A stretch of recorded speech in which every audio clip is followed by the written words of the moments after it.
आज आपण बनवूया डाळ भोपळा। त्यासाठी ते डाळ घेतलेली, 3 प्रकारच्या डाळी घेतलेल्या आहेत। चमू डाळ घेतलेली, तूर डाळ घेतलेली आहे आणि मसूर घेतलेला आहे। आपण आता भोपळा डाळ आपण कुकर मध्ये घालून घेऊ। भोपळा घालून घेऊ कुकर मध्ये। मीठ, हळद, आपण आता पाणी घालून घेऊ।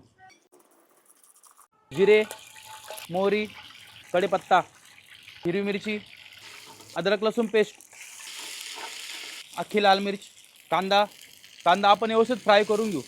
हळद, मीठ, कांदा आपला व्यवस्थित परतून झालेला आहे। आपण आता त्यात टमाटे घालून घेऊ। काश्मीरी लाल मिर्च पावडर, कोथिंबीर, आपण आता भोपळा डाळ घालून घेऊ। 5 मिनिटं आपण असंच चुल्यावर शिजून घेऊ। डाळीला चांगली उकळी आलेली आहे। आपण आता याच्यामध्ये गूळ घालून घेऊ कापलेला। कोथिंबीर, आपला डाळ भोपळा रेडी झालेला आहे। आपण आता सर्व करून घेऊ।